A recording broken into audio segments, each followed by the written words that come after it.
Hello students, कैसे हैं आप लोग। स्वागत है आपका अपने चैनल समझो फिजिक्स में। मैं लेक्चरर गौरव कुमार। स्टूडेंट्स, जैसा कि पता है लास्ट लेक्चर में ग्रेविटेशन हमने पढ़ लिया था।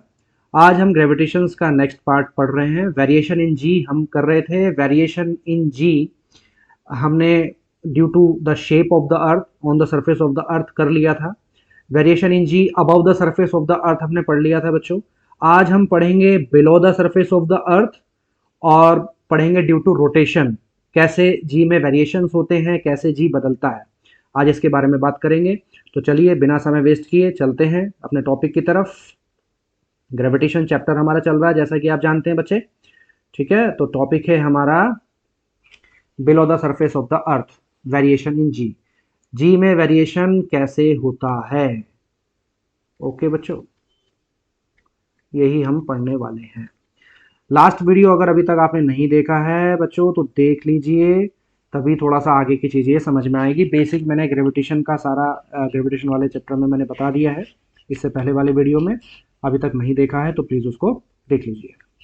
तो बिलो द सरफेस अब जी पढ़ना है हमने। अबव द सरफेस हमने पढ़ा था, और जब स्मॉल जी और कैपिटल जी में एक रिलेशन पढ़ा था तो मैं याद दिला दूं, उसमें हमने बताया था एक रिलेशन निकाला था स्मॉल और जी कैपिटल जी में। वो होता है g equal small g equal capital G M E upon R square. ठीक है बच्चे, एक बड़ा ही पॉपुलर रिलेशन पढ़ा था। इसी से हमने due to the shape of the earth हमने एक्सप्लेनेशन दिया था जी में किस तरह से बदलाव होता है, वेरिएशन होता है। ओके, और इसी की हेल्प से हमने above the surface of the अर्थ का भी एग्जाम्पल लेकर के समझाया था, क्योंकि इससे क्लियर था कि अगर जी कांस्टेंट है, कैपिटल जी कांस्टेंट है, मास ऑफ द अर्थ कांस्टेंट है, तो सीधा सीधा ये इंडिकेट कर रहा है जी इनवर्सली प्रोपोर्शनल आर स्क्वायर, कि आर बढ़ेगा तो जी कम हो जाना चाहिए। ठीक है, तो बिल्कुल ये एक्सप्लेनेशन बिल्कुल परफेक्ट था due to shape of the earth के लिए भी, above the surface of the earth के लिए भी। अब यहां देखते हैं इस चीज के लिए थोड़ा सा ये कैसे एक्सप्लेन होगा। अब हम जा रहे हैं बिलो द सरफेस, अर्थ के अंदर चलते हैं। तो अर्थ के अंदर मान लेते हैं हम चलते हैं किसी डी डेप्थ तक, डी गहराई तक हम जाते हैं। अब इस डी गहराई पर जब हम उतरते हैं तो डी गहराई पर जाने पर हमारे लिए अब अर्थ जो इफेक्टिव होगी वो इतना पार्ट हो जाएगा। ठीक है, जब डी गहराई पर हम आ गए हैं तो इफेक्टिव अर्थ का जो मास होगा वो थोड़ा सा अलग होगा, कि बाहर वाला जो मास है अब अंदर वाला मास ही जो है हमें अफेक्ट करेगा। टोटल जो अर्थ का रेडियस है हम मान ले रहे हैं कैपिटल आर ई हमने अर्थ का रेडियस माना है। तो अब सेंटर से अब देखें, अर्थ के अगर डी डेप्थ पे गए हैं किसी पर्टिकुलर पॉइंट पी पर, ठीक है, तो यहां पर सेंटर से कितना डिस्टेंस बचा है, अगर इस डिस्टेंस को थोड़ा सा देख लें तो ये कितना बचना चाहिए बच्चे, ये बचना चाहिए are E minus D. Clear हो रहा है? आई थिंक पिक्चर में आप लोगों को क्लियर है थोड़ा सा हो रहा हो। अर्थ के अंदर डी डेप्थ पे हम गए हैं और are E minus D radius का एक स्फेयर अर्थ का इफेक्टिव हमारे लिए रहेगा जो अट्रैक्शन हमको देगा। ओके, तो effective attraction due to this effective mass होगा ओनली। टोटल अर्थ का जो मास है हम मान रहे हैं M E, mass of the earth है, लेकिन अब की बार हम अंदर गए हैं। ठीक है, अर्थ के अंदर गए हैं तो इफेक्टिव मास थोड़ा सा हमारे लिए अलग आ जाएगा, एम ई डैश हम इसको कहेंगे। ठीक है, यहां तक बात समझने से पहले अब थोड़ा सा अपने इस फॉर्मूले की तरफ आते हैं। अगर इस फॉर्मूले के हिसाब से हम चलें, आर का वैल्यू कम होता है, ये जो फॉर्मूला है आर का वैल्यू अगर कम होता है तो जी क्या होना चाहिए, यस बढ़ जाना चाहिए। अगर आर का वैल्यू कम होता है, एक्सप्लेन कर रहे हैं, आर कम होता है तो जी बढ़ जाना चाहिए, आर बढ़ता है तो जी कम हो जाना चाहिए। तो यहां इस केस में अगर देखें तो नीचे डेप्थ पे जाने पर आर का वैल्यू क्या है, कम हो रहा है। तो एक्सप्लेनेशन तो ये लग रहा है कि जैसे जी बढ़ जाना चाहिए, लेकिन ऐसा नहीं होता है। उसका रीजन भी मैं आपको बता देता हूं। ये एक्सप्रेशन तब वैलिड है जब आपका कैपिटल जी और मास ऑफ द अर्थ दोनों कांस्टेंट हो। कैपिटल जी तो कांस्टेंट है, कैपिटल जी की जो वैल्यू है वो तो फिक्स ही रहेगी, हर जगह वही रहेगी, वो जो हमने बताई है आपको 6.67 into 10 to the power minus 11। लेकिन यहां पर इफेक्टिव मास का वैल्यू थोड़ा अलग लेना पड़ रहा है, तो इसलिए अब हमें इस इफेक्टिव मास की वैल्यू निकालनी पड़ेगी। तो टोटल मास ऑफ द अर्थ पहले हम देखें। टोटल मास ऑफ द अर्थ का अगर वैल्यू निकालें तो in terms of volume and density अगर चलें तो मास इक्वल लिखा जा सकता है वॉल्यूम, वॉल्यूम इनटू डेंसिटी। ठीक है, वॉल्यूम किसका है बेटा, वॉल्यूम है अर्थ का, डेंसिटी किसका है, अर्थ का। तो अर्थ का वॉल्यूम अगर हम निकालें, अर्थ है एक स्फेयर आर ई रेडियस का, तो टोटल मास हम जब कैलकुलेट कर रहे हैं तो वॉल्यूम यहां पर कितना हो जाएगा 4/3 pi R E cube. Density अर्थ का कोई भी एक फिक्स हम मान लेते हैं, सिंबल दे देते हैं इसको रॉ, तो 4/3 pi R E cube into rho, एक ये डेंसिटी मास का यहाँ पर डेंसिटी की टर्म्स में मास हमारा ये हो जाता है। जब हम डी डेप्थ पर गए हैं तो अब हमारा इफेक्टिव मास का वैल्यू कुछ और होना चाहिए, एम ई डैश थोड़ा अलग होगा। फिर से इसी एक्सप्रेशन से चलेंगे, तो वॉल्यूम अर्थ का इस बार लिखा जाएगा पाई, अब रेडियस में थोड़ा बदलाव हो गया यहाँ पर, तो इसको आप लिखेंगे आर ई माइनस डी, क्योंकि जैसे ही आप अंदर वाले स्फीयर के सरफेस पे पहुंचे हैं तो R E minus D whole cube लिखेंगे। और डेंसिटी अर्थ का सेम है, डेंसिटी अर्थ का यहाँ भी रॉ था, इस इफेक्टिव स्फीयर में भी रॉ ही रहेगा। ओके बच्चे, तो दोनों मास हमें यहाँ पे मिल गए हैं। अब हम निकालते हैं जी। सबसे पहले हम लिखते हैं जी जर्नल सरफेस पे, ऑन द सरफेस। ठीक है बेटा, तो जी ऑन द सरफेस अगर लिखें तो जी का वैल्यू कितना होना चाहिए हमारा, सिंपल एक्सप्रेशन से चले तो क्या होता है G M E upon R, R E बोलिए इसको बेसिकली आर ई स्क्वायर। ठीक है, ये on the surface of the earth हमारी इक्वेशन होनी चाहिए। ठीक है बेटा, अब चलते हैं हम थोड़ा सा एट डेप्थ, कहां पे चलेंगे, अपनी डी डेप्थ पर चलेंगे, एट डेप्थ डी।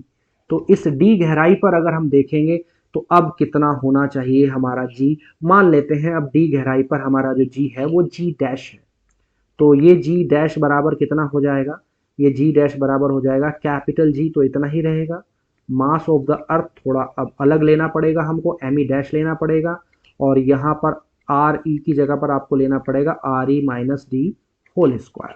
ओके बेटा, तो अब थोड़ा सा आप देख रहे हैं ना, मास ऑफ द अर्थ की वैल्यूज हमने निकाली हुई है, एम ई और एम ई डैश दोनों की वैल्यूज निकाली हुई है, तो इन वैल्यूज को भी रख दीजिए अपने इक्वेशन नंबर 1 और 2, तभी हम बनाएंगे। इक्वेशन नंबर 1 में अगर एम ई का मान आप रखते हैं तो ये आ जाएगा जी, एम ई का मान रखेंगे तो 4/3 pi R E minus D whole cube into rho, ये रखेंगे बेटा, और अपॉन सॉरी ये एम ई का मान रख रहे हैं यहाँ पे, तो ये नहीं रखेगा, 1 सेकेंड बेटा, R E cube into rho, और ये हो जाएगा अपॉन में जो रहेगा R E square as it is रहेगा। इसका थोड़ा सा सॉल्यूशन अगर आप कर पाएंगे तो सॉल्यूशन करने के बाद आपके पास जी का वैल्यू आ जाएगा। इसको मैं यहाँ लिख देता हूँ, तो जी का जो वैल्यू होगा कितना आ जाएगा, ये आ जाएगा जी इंटू 4/3 पाई, ये स्क्वायर से क्यूब कैंसिल हो जाएगा तो बचेगा आर ई इंटू रॉ, ये जी का वैल्यू आ गया। बिल्कुल इसी तरह से जैसी एम ई डैश का वैल्यू रखेंगे आप तो ये जी डैश का वैल्यू भी निकल आएगा। जी डैश का वैल्यू निकालेंगे तो कितना आ जाएगा, ये आ जाएगा कैपिटल जी 4/3 पाई, आर ई की जगह पर बस आर ई माइनस डी आपका आ जाएगा और into rho as it is आ जाएगा। इसको आप इक्वेशन नंबर 1 कह दीजिए, इसको इक्वेशन नंबर 2 कह दीजिए। ये दो इक्वेशंस आपको मिल गई हैं। ठीक है बेटा, अब इन्हीं इक्वेशंस को मैं नेक्स्ट पेज पे थोड़ा लेके जा रहा हूँ, तो थोड़ा देखेंगे। तो हमारे पास जो जी का वैल्यू मिला है ये कितना मिला है, 4/3 pi R E into rho एक था हमारे पास, मैं एक बार देख लेता हूँ, g 4/3 pi R E into rho. Okay बच्चे, आर ई इंटू रॉ, और जो जी डैश का वैल्यू कितना मिला है आपको, जी डैश का वैल्यू कितना मिला है 4/3 are E minus D into rho, ये वैल्यू आपको मिल गया। तो दो इक्वेशंस आपको ये मिल गई थी। अब इन इक्वेशंस को आप डिवाइड कर दीजिए, डिवाइड करेंगे आप, फॉर एग्जांपल सेकंड को फर्स्ट से डिवाइड कर देंगे तो ये आ जाएगा g dash over g 4/3 pi R E minus D into rho over 4/3 pi R E into rho. अब आप देखेंगे सिंपल मैथमेटिक्स, 4/3 से 4/3, रो से रो कैंसिल हो जाएगा, तो यहाँ पर बचेगा आपके पास g dash over g R E minus D over R E. Okay, simple सा मैथमेटिक्स है। इसमें डिवाइड एंड रूल अगर आप लगा दें तो आपको मिलेगा g dash equal R E over R E, आप ऐसे लिख सकते हैं इसको डी अपॉन आर ई, ऐसे लिख सकते हैं ना। और इनटू जी। इसको थोड़ा सा लिखेंगे सॉल्व करके, तो ये बन जाएगा g dash equal 1 minus D over R into g. अब यहां से ये जो फाइनल एक्सप्रेशन जो हमें मिला है, जी dash equal 1 minus D over are, D is the depth, are is the radius and ji dash at the depth, depth पर जी का वैल्यू, और जर्नल जी जो है स्मॉल जी है, ये ऑन द सरफेस है। तो यहां से हमें सीधा पता चल गया, जैसे ही हम डेप्थ पर जाएंगे, डेप्थ पर जाएंगे और डेप्थ हमारा बढ़ेगा, डेप्थ का वैल्यू बढ़ेगा, तो वैसे वैसे जो होगा हमारा जी का वैल्यू क्या होगा, डाउन होता चला जाएगा, क्योंकि 1 में से वैल्यू कम होता चला जाएगा। ओके, और जैसे जैसे 1 में से कम होगा वैल्यू जी का कम होता चला जाएगा। सिंपल सी बात है ना बेटा, जब 1 में आप जी का मल्टीप्लाई करेंगे तब आपको जी मिलेगा। अब मान लीजिए कुछ कम हो गया 1 से, 0.5 का मल्टीप्लाई जी में आप करेंगे तो जी का वैल्यू कुछ कम मिलेगा, फिर 0.25 का करोगे तो जी का वैल्यू और कम मिलेगा। तो 1 में से जितना कम होता चला जाएगा वैल्यू, उतना ही वैल्यू आपको फाइनल कम मिलता जाएगा। तो सीधा ये इंडिकेशन दे रहा है g is less than small g, यानी कि on the surface of the g जो है, नीचे जाने पर भी जी का वैल्यू कम होगा। जबकि एक्सप्रेशन जनरली स्टार्टिंग में तो उससे लग रहा था जी बढ़ेगा, लेकिन ऐसा नहीं है। Above the surface of the earth g घटता है, तो नीचे जाने पर भी जी का वैल्यू घटेगा ही घटेगा। This is the final statement, below the surface of the earth value of g decreases. Okay बच्चों, आई होप ये क्लियर है आप लोगों को। आगे चलते हैं। Variation in ji due to rotation of the earth, बहुत इंपॉर्टेंट है। रोटेशन की वजह से भी जी में वेरिएशन आता है। सर्कुलर मोशन थोड़ा सा रिकॉल करना पड़ेगा यहाँ पे। सर्कुलर मोशन अगर आपने पढ़ा है तो सर्कुलर मोशन के अंदर कुछ फोर्सेस हमने पढ़े हैं। सर्कुलर मोशन के लिए सबसे इंपॉर्टेंट फोर्स होता है सेंट्रीपिटल फोर्स, जो सेंटर की तरफ काम करता है। जब भी कोई सर्कुलर मोशन होता है तो सेंटर की तरफ एक फोर्स काम करता है ऑब्जेक्ट के ऊपर, ठीक है, और बाहर की तरफ एक फोर्स काम करता है, सेंट्रीफ्यूगल फोर्स जिसको हम बोलते हैं, ठीक है, सेंट्रीफ्यूगल फोर्स। जो ये फोर्स कहां काम कर रहा है, बाहर की तरफ काम कर रहा है। सेंटर की तरफ जो फोर्स काम करता है that is called centripetal force, अभिकेंद्र बल। बाहर जो करता है अपकेंद्र बल इसको हम कहते हैं। तो अभी इसी के उससे हम लिखेंगे। अब जब अर्थ की थोड़ी स्ट्रक्चर को थोड़ा स्टडी करें, अर्थ की ज्योग्राफी को पढ़ें, तो अर्थ के बारे में जानते हैं। अर्थ रोटेशन भी करता है, अपनी एक्सिस पर रोटेट करता है, टिल्ट है अपनी एक्सिस पर 23.5 पर। अब ये एक्सिस पर टिल्ट होने के साथ साथ रोटेट भी कर रहा है। रोटेशन कैसे होता है, ये वेस्ट टू ईस्ट रोटेट करता है। अब इस रोटेशन की वजह से अर्थ को अगर हम देखें, अर्थ के ऊपर जितने भी सरफेस हैं, तो कुछ यहां पर हम इमेजिनरी सर्कल्स अगर ड्रॉ कर लें तो एक 0 डिग्री लैटिट्यूड बनता है। सबसे पहले तो लैटिट्यूड एंगल जो हम लेते हैं बेसिकली सेंटर से कंसीडर करते हैं। अब सेंटर से सरफेस तक का जो पर्टिकुलर एंगल हम लें एक लाइन के थ्रू, तो ये 0 डिग्री पर आ रहा है, ठीक है। अब मान लें किसी और पर्टिकुलर पॉइंट पर लें, तो जितना भी एंगल यहां से सेंटर से आ जाएगा वो पर्टिकुलर एंगल हमारा लैटिट्यूड एंगल बन जाता है।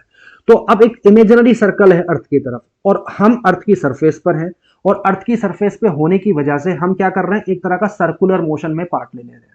क्योंकि अर्थ रोटेट कर रहा है, अर्थ रोटेशन कर रहा है, लेकिन हम सर्कल पे होते हुए एक सर्कुलर मोशन हमें मिल रहा है। और सर्कुलर मोशन मिल रहा है तो सर्कुलर मोशन के साथ साथ हमें एक सेंट्रीपिटल फोर्स सेंटर की तरफ भी मिलेगा, और एक सेंट्रीफ्यूगल फोर्स बाहर की तरफ भी हमें मिलेगा, जो हमारे नेट फोर्स की वैल्यू को कम करने की हेल्प करता है। क्योंकि अर्थ जो है एक अट्रैक्शन हमें दे रहा है, अट्रैक्शन तो हमें ले रहा है, इस अट्रैक्शन की वजह से हम अर्थ की सरफेस पर बंधे हुए हैं, अर्थ की सरफेस पर रुके हुए हैं, लेकिन एक सेंट्रीफ्यूगल फोर्स साइमल्टेनियसली बाहर की तरफ भी काम कर रहा है, जो हमारे नेट इफेक्टिव फोर्स जो है हमारे ऊपर लग रहा है उसको कम कर रहा है। ड्यू टू रोटेशन ये इफेक्ट देखने को मिल रहा है। अब जब फोर्स कम हो रहा है तो ऑब्वियस बात है जी का वैल्यू भी यहां पर कम होना चाहिए। ड्यू टू रोटेशन इसका इफेक्ट देखने को मिलेगा, लेकिन अलग अलग लैटिट्यूड पे ये इफेक्ट अलग अलग तरह से थोड़ा देखने को मिल सकता है। अब 0 डिग्री पे हम बात करें तो यहां पर कुछ फोर्स इसके ऊपर काम कर रहा है, सेंट्रीफ्यूगल फोर्स काम कर रहा है ऑब्जेक्ट के ऊपर बाहर की तरफ। अब थोड़ा इसका जनरलाइजेशन हम लोग करेंगे। मान लेते हैं हम किसी लैम्डा एंगल पर, लैम्डा एक लैटिट्यूड एंगल का सिंबल हम लोग ले रहे हैं, और मानते हैं हम किसी पर्टिकुलर पॉइंट P पर हैं, ओके, तो लैम्डा लैटिट्यूड पर है। अब लैम्डा लैटिट्यूड पर है तो ऑब्वियस बात है बेटा यहां पर भी एक हमें हाइपोथेटिकल सर्कल मिल जाएगा, ठीक है। तो यहां पर एक हाइपोथेटिकल सर्कल है, हाइपोथेटिकल एक रेडियस हमें अलग मिलेगी यहां पर ऊपर P पॉइंट पर, और जो एक हमारा मेन पॉइंट है जिस पर हम थे, इसको मान लीजिए आपका कोई पॉइंट ए था, ए पॉइंट पर हम जब थे इक्वेटर पर, भूमध्य रेखा पर, तो यहाँ पर हमें अलग रेडियस मिलेगा। तो यहाँ पर जो अर्थ का रेडियस है हम सिंपल उसको आर कह देते हैं, कैपिटल आर कह देते हैं। और जब हम पी पॉइंट पर होते हैं तो पी पॉइंट पर जो हमारा इफेक्टिव रेडियस रहेगा उसको हम स्मॉल आर कह देते हैं। तो ये दो आर थोड़ा सा ध्यान रखें, एक कैपिटल आर बन जाता है और एक स्मॉल आर बन जाता है। अब जब पी पॉइंट पर है तो पी पॉइंट पर भी हमें एक सेंट्रीफ्यूगल फोर्स यहां पर मिलेगा। सेंट्रीफ्यूगल फोर्स कैसे मिलेगा? अबव द सरफेस, सरफेस से बाहर की तरफ हमें मिलेगा, जिसको हम सिंपली एफ डैश कह देते हैं। एफ मान लिया हमारा इक्वेटर पे था तो एफ डैश मानते हैं एक फोर्स हमारा पी पॉइंट पर एट अ जर्नल पॉइंट जहां पर हम हैं वहां हमने मान लिया है। ठीक है बच्चों, तो अब इस केस में सिंपल सी एक चीज और समझे, जब ऑब्जेक्ट हमारा पी पॉइंट पर आ गया है तो अब बेटा यहां पर बॉडी का वेट भी काम कर रहा है। ठीक है बेटा, बॉडी का वेट जो होगा वो कैसे काम करेगा? बॉडी का वेट जो होगा टुवर्ड द सेंटर काम करेगा। तो यहां पर एक बॉडी का वेट भी काम कर रहा है जिसको मैं नाम दे देता हूं mg, क्योंकि mg क्या है? नेट इफेक्टिव एक वैल्यू है वेट का जो उस पर्टिकुलर ऑब्जेक्ट का है जो सेंटर की तरफ काम कर रहा है। लेकिन ये हमारा एक पर्टिकुलर जनरल वैल्यू है जी का, ध्यान रहे। लेकिन इफेक्टिव जो वैल्यू होगा वो थोड़ा अलग होगा, इफेक्टिव वैल्यू अलग होगा। क्यों होगा इफेक्टिव वैल्यू अलग? क्योंकि mg तो नेट काम कर रहा है, लेकिन इस mg के इफेक्ट को कम करने के लिए due to the rotation motion एक एफ डैश अपोजिट डायरेक्शन में काम कर रहा है। तो ये अपोजिट डायरेक्शन में एफ डैश काम कर रहा है, इस वजह से इफेक्टिव वैल्यू हमें जो जी का है या बॉडी का वेट है वो थोड़ा अलग मिलेगा, कम मिलेगा। ठीक है, तो अगर इस वैल्यू के हम इफेक्ट को हम थोड़ा निकालें तो उससे पहले एक चीज थोड़ा देख लेते हैं। मान लेते हैं कि थोड़ा सा इसको इजी करते हैं कि इस ऑब्जेक्ट पर above the surface of the earth, one second, above the surface of the अर्थ जो हमें एफ डैश का वैल्यू है वो थोड़ा यहां मिल रहा है। ठीक है, तो ये वाला जो एंगल लैम्डा है, थोड़ा ज्योमेट्री से चलें तो यहां भी लैम्डा होगा। ओके बेटा, और यहां लैम्डा होगा तो ये वाला एंगल भी लैम्डा होना चाहिए। ठीक है, वर्टिकली अपोजिट हो जाएंगे। और ये एफ डैश है तो ये जो हमारा नेट अपोजिंग फोर्स, जो अपोजिंग सेंट्रीफ्यूगल फोर्स है, ये रियल में होगा एफ डैश कोस लैम्डा, यानी कि एफ डैश का एक कंपोनेंट है, not exactly F dash, F dash का एक कंपोनेंट है जो एक हॉरिजॉन्टल फोर्स जो है हमारा काम कर रहा है F dash on the object which at P point पर। तो एफ डैश का कुछ पार्ट एफ कोस लैम्डा काम करेगा, क्योंकि ये एक लैम्डा एंगल हमने ले लिया है हॉरिजॉन्टल से, क्षैतिज से। अब जो नेट हमें इफेक्ट मिल रहा है वो mg और f cos लैम्डा, जो कि अपोजिट लग रहे हैं, दोनों फोर्सेस अपोजिट लग रहे हैं। f डैश cos लैम्डा क्या है? ये सेंट्रीफ्यूगल फोर्स है due to rotation in opposite direction. mg क्या है? बॉडी का वेट है टुवर्ड द सेंटर। तो नेट फोर्स हमें कुछ अलग यहां पर अब मिलना चाहिए। तो नेट फोर्स अगर मिलेगा तो देखें, अब एक फोर्स इसको थोड़ा अलग फिगर में हम देख लेते हैं कि एफ डैश फोर्स हमारा इधर लग गया है और एक हमारा बॉडी का वेट mg इधर लग गया। इसको थोड़ा ऐसे देख लीजिए। तो नेट फोर्स अगर हम निकालें वेक्टर थ्योरी के अकॉर्डिंग तो वो कुछ होगा, जो भी होगा वो होना चाहिए mg डैश, जो रोटेशन के इफेक्ट के बाद हमें फील होगा। तो वही g हमें जो फील होगा वो g डैश होगा। उसी g डैश की वैल्यू को यहां पर हम देखने वाले हैं। ठीक है, तो नेट जो हमें यहां पर मिल रहा है वो मिलेगा mg डैश। ठीक है बेटा, तो ये एक तरह से पैरेललोग्राम मेथड होता है ना वेक्टर के अंदर, हम उससे पढ़ते हैं, तो उससे रिजल्टेंट mg डैश निकालते हैं। तो ये यहां पर जो काम कर रहा है। ठीक है बेटा, तो ये इसको ऐसे थोड़ा एक हाइपोथेटिकली पैरेललोग्राम पूरा करके इसको देख सकते हैं। उम्मीद है समझ में आ रही हो, मैं समझा पा रहा हूं। अब यहां पर इफेक्टिव सबसे पहले देखें, एक तो हमें कैपिटल आर मिला है, एक बेटा स्मॉल आर मिला है, और एक ट्राइंगल थोड़ा मिला है। इस ट्राइंगल को मैं नाम दे देता हूं, एक ओ, ये पी, और एक ट्राइंगल ये पॉइंट ले लेता हूं क्यू। तो in triangle O P Q में चलिए आप, इन ओ पी क्यू में चलेंगे और कॉस लैम्डा लगा लीजिए। अगर इसमें कॉस लैम्डा आप लगाते हैं तो कॉस लैम्डा इक्वल कितना होना चाहिए? आप खुद देखिए, कॉस बराबर क्या होता है? Base over hypotenuse. तो बेस ओवर हाइपोटेन्यूज हो तो बेस हो जाएगा बेटा इसका स्मॉल आर, और हाइपोटेन्यूज इसकी कितनी हो जाएगी बेटा? ये हो जाएगी ओपी।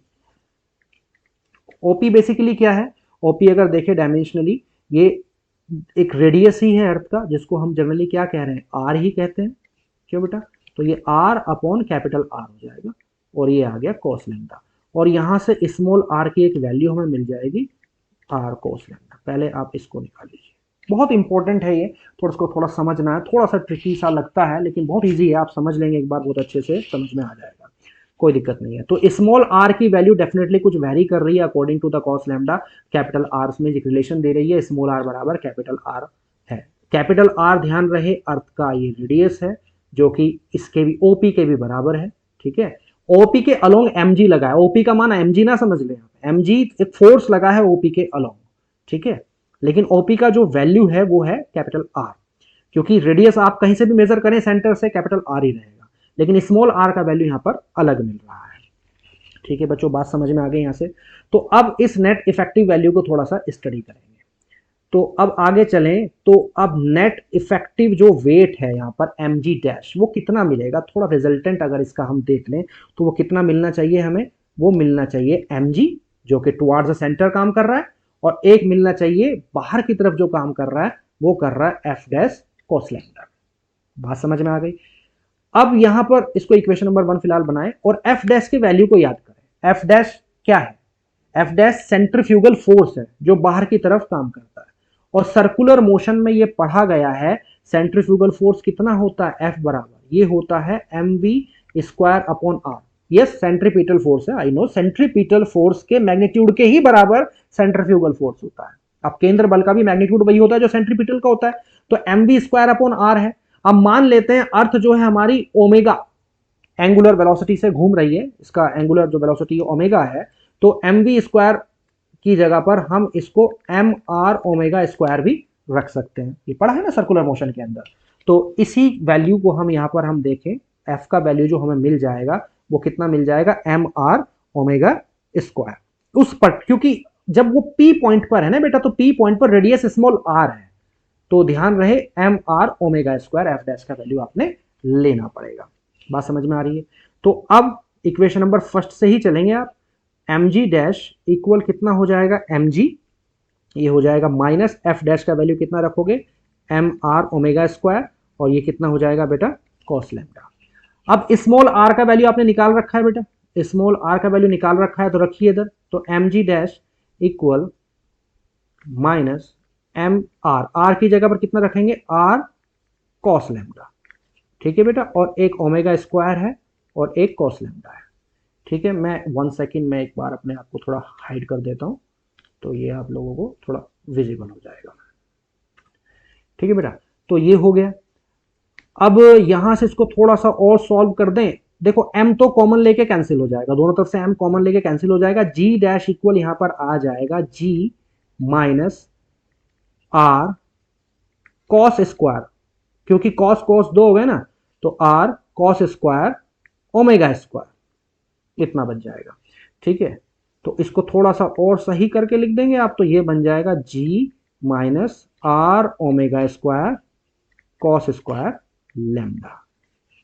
ये फाइनल एक्सप्रेशन आपको मिला है इस पर्टिकुलर डेरिवेशन के थ्रू, जो ये बता रहा है कि कैसे वेरिएशन हो रहा है जी में, अकॉर्डिंगली कुछ फैक्टर्स पे डिपेंड कर रहा है ये वेरिएशन इन जी। जो जी डैश है वो जी डैश इफेक्टिव जी है at point P, P point पर है, जो रोटेशन के इफेक्ट के बाद हमें फील हो रहा है, जो कि वैल्यू मिल रही है जी माइनस रियल जो जी है उसमें से कुछ वैल्यू घट करके R omega square cos lambda. इसका वैल्यू कितना घटेगा ये डिपेंड करेगा लैम्डा का मान कितना है, ठीक है। ओमेगा की वैल्यू क्या है, ओमेगा की वैल्यू, हालांकि ओमेगा कांस्टेंट ओमेगा वेलोसिटी से ही आपका अर्थ घूम रहा है, लेकिन कुछ एजम्पशन जरूर ले सकते हैं हम इस पे बेस्ड, आप इसको नोट कर लीजिए पहले, और तब हम इसको आगे थोड़ा सा केसेस में देख सकते हैं, ठीक है बेटा। तो इन केसेस को थोड़ा सा आगे स्टडी करते हैं, नेक्स्ट पेज पर मैं चलता हूं। कुछ एक अजम्पशन भी आएगा इसमें, मैं अभी थोड़ा आगे इसको डिस्कस करूंगा। 1 सेकेंड, मैं एक बार अनहाइड करूं अपने आप को, यस। तो अब यहां पर जो हमारा फाइनल एक्सप्रेशन जो आया है ना बेटा, जी डैश इक्वल ये आया है हमारे पास G minus omega square R cos square lambda, ये आपने नोट कर लिया होगा, ये फाइनल एक्सप्रेशन है। अब इससे कुछ अजम्पशंस हमें मिल रहे हैं, क्लियर मिल रहे हैं, ये तो पता चल गया है कि ड्यू टू रोटेशन जी का मान कम हो जाएगा, क्योंकि जी में से कुछ कम हो रहा है, ओमेगा का वैल्यू जैसे बढ़ेगा लैम्डा का वैल्यू चेंज होगा तो कम हो जाएगा। तो कुछ केसेस हम लोग यहां ले लें अगर, तो केस फर्स्ट एक हम स्टडी करें, मान लेते हैं पहले लैम्डा इक्वल 0 है।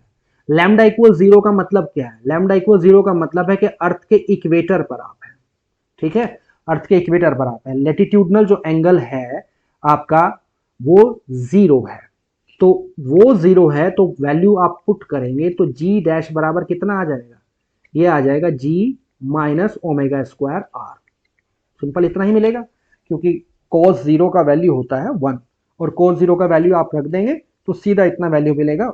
अब यहां से पता क्या चल रहा है कि जैसे अर्थ घूमती रहेगी उस टोटल रेडियस का इफेक्ट और उस ओमेगा का इफेक्ट के साथ वेरिएशन इन जी आपको मिलेगा और जी की वैल्यू कम हो जाएगी।